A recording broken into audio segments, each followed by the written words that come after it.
Good afternoon, ladies and gentlemen, and welcome to another episode of the Daily Friend Wrap. I'm your host, Nicholas Lorimer, today joined by Mr. Chris Hattingh.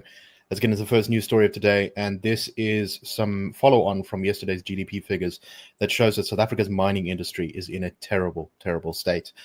Stats SA's latest GDP data for the final quarter of last year shows that capital expenditure in South African mining declined by 9.6% year-on-year in 2024.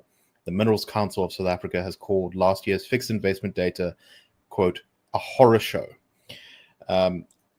This is coming after CapEx investment barely grew in 2023, and that profitability in mining is down by a significant amount, by 18.5% in 2023 and by a further 1% in 2024. And I presume the 2023 figure has a lot to do with load shedding. But basically, Chris, it seems like no one is investing in new mines in a significant way in South Africa. And that means that our mining sector, which has already been shrinking for a long time, is in danger of pretty much ceasing to grow at all. It's had very bad couple of years. And not only is this bad for mining and all the jobs associated with that, but government revenue from mining is down by a significant amount as well. So it means less taxes, which means less services and less things that we need to pay for. What's your take on the story, Chris? How do we turn it around? And, what led us here? I definitely think it can be turned around. But again, it's going to boil down to the very boring and not sexy work of government, of difficult political changes, of policy changes and legislative changes, not least of which getting some of the basics right. So what I mean when I talk about the boring work, it's not the ribbon cutting ceremonies, it's getting your ports working again. It's your railways, it's getting a handle on crime and security.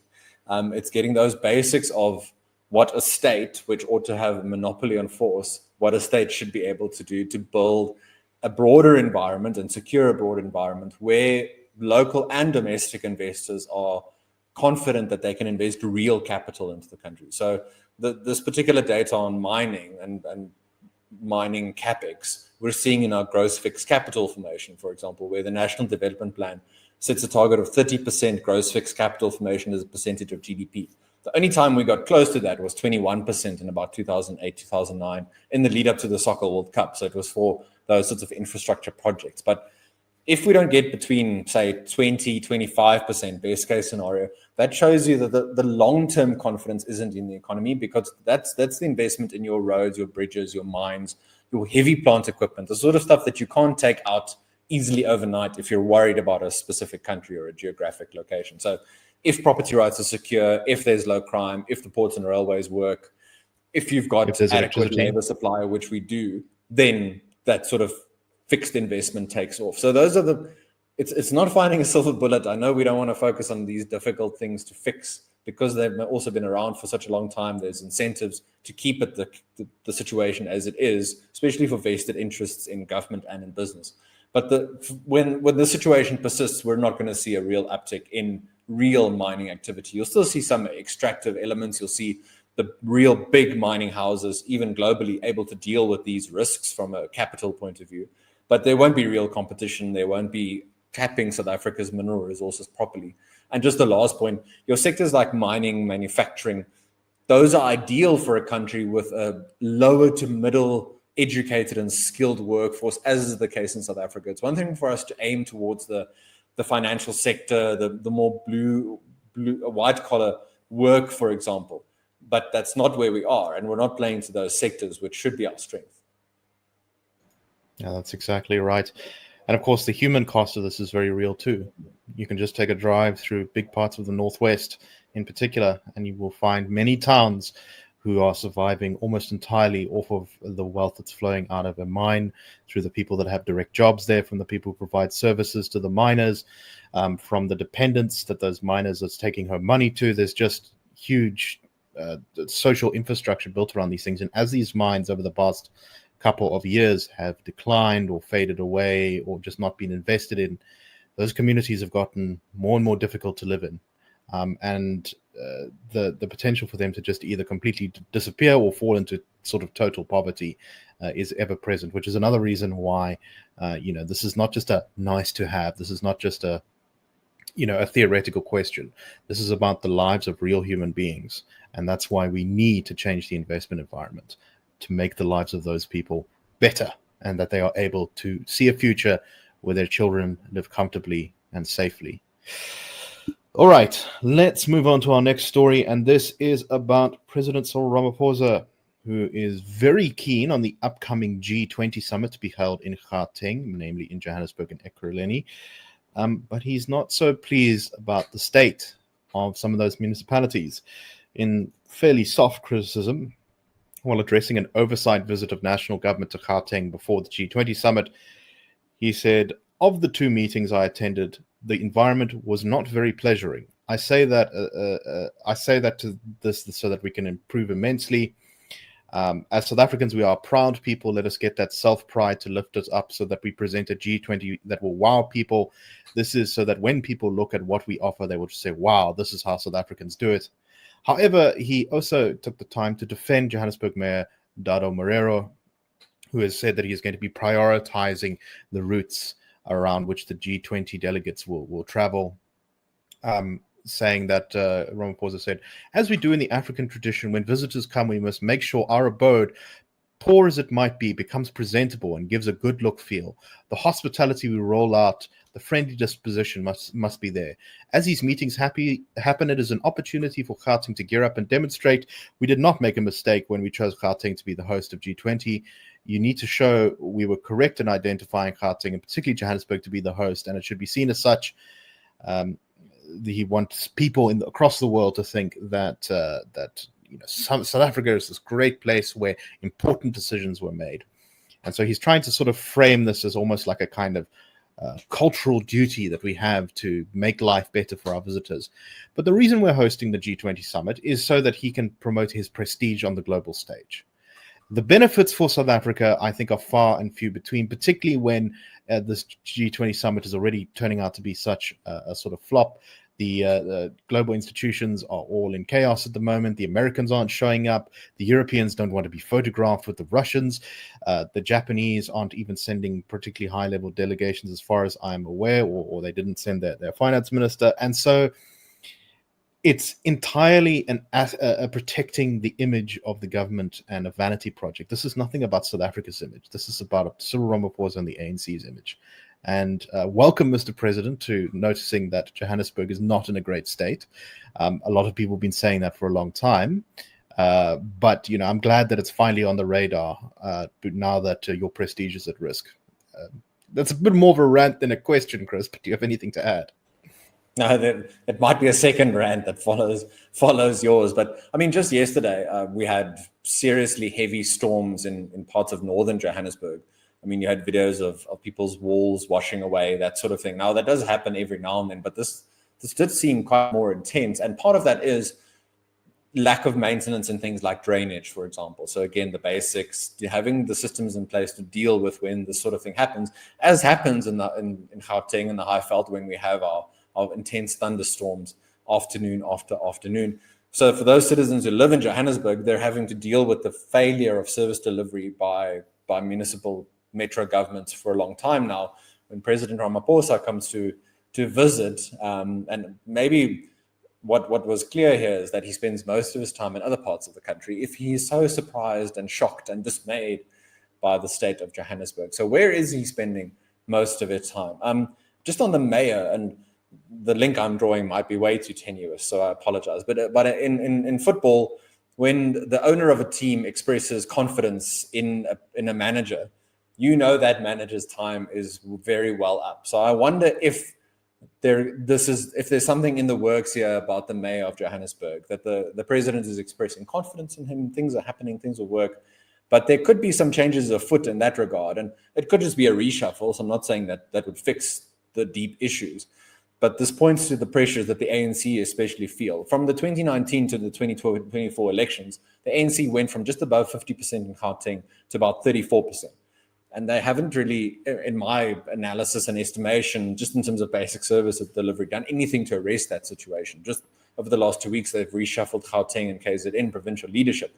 But that doesn't mean that you're going to address the deep structural issues for the ANC, number one, but also how they handle themselves in the provincial government. Exactly. If the current trends continue, when it comes to the ANC in the next local government election, Joburg is going to be an electoral bloodbath if they don't turn at least something around in between now and then. And Dada Morero has not demonstrated a lot of interest in doing so far. I see also that City Power, which is the power utility in Johannesburg, says that they had 5,000 outage-related queries following heavy rains in Joburg last night. Now, that may be down to the rain, but my heart goes out to everyone whose power is out in Joburg at the moment, because I have a feeling that the city of Joburg is going to struggle to make sure that absolutely everyone is turned on. All right, let's go on to our very last story very quickly, and this is Nompololelo Nene, who is the suspended National Lotteries Commission company secretary, has resigned from her post. She was put on suspension back in November of 2022 with full pay. And she was facing 145 disciplinary charges for alleged failures to uphold the interests of the National Lottery Commission, ensure proper financial management and internal controls, ensure transparency and use of resources. She was also charged with allegedly misusing the property and assets. The reporting by Ground Up says that she launched a, quote, Stalingrad-like legal defense to halt the internal disciplinary inquiry, and when the whole thing didn't really work, she appears to have resigned, having been paid during her suspension 6 million rand.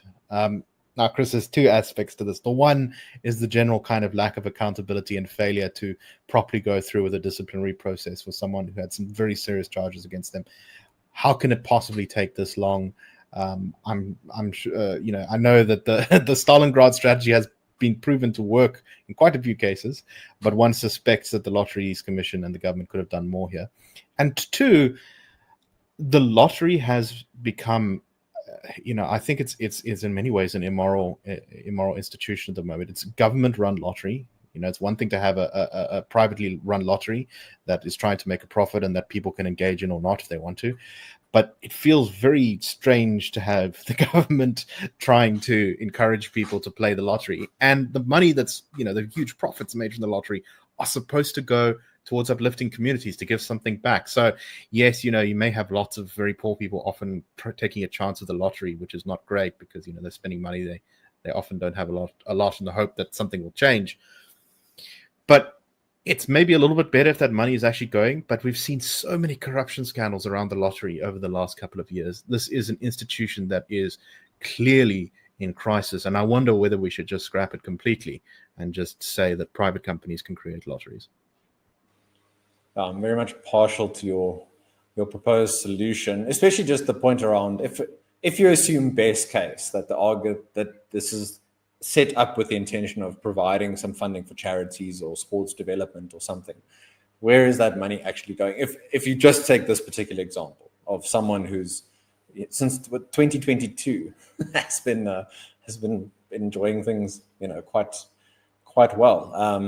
I think it's a classic example of the perverse incentives that occur when you set the state up to run a particular department or agency like this, because there aren't the incentives to be market sensitive, to make the right decisions to run it, for example, like a company or a private charity, to deal with those issues when you don't conduct yourself well internally, if you don't audit things correctly, if you don't make sure you know where the money goes. There's none of those internal mechanisms and market signals when you then fail, for example. So as a private lottery or charity would, and then be forced to close down in all likelihood. This does link to our previous story, where President Ramaphosa also told Gauteng officials in the Gauteng legislature, he said he was cracking the whip. And this, this links to this national lottery story, where there's talk of accountability, talk of holding people responsible for when they fail. But when the rubber hits the road, worst case, someone gets quote unquote reassigned or get given a different position. They're not actually redeployed, is the ANC's favorite term. Yes, parachuted in elsewhere. So it continues that trend line.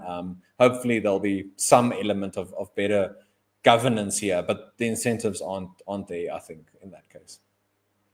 Yeah, no, the story that always sticks in my mind is of I believe it was an old age home that the lottery was supposed to fund and build in Limpopo. and nothing happened. Not a single piece of ground or foundation was laid for that thing. Anyway, we will keep an eye on that, and let us know in the comments what you think about the National Lottery. With that, I think we're going to call it to a close. Thank you very much for watching today. We hope you found the show interesting. That's a wrap. The Daily Friend Show and The Daily Friend are a project of the Institute of Race Relations, the IRR. The IRR is a think tank which was founded in 1929 to study race relations in South Africa and works to change government policy to improve race relations through non-racialism and to ensure the prosperity of all South Africans. If you like our work and would like to support us, please go to irr.org.za and click Support the IRR, or you can go to thedailyfriend.co.za and click the Fund Us button.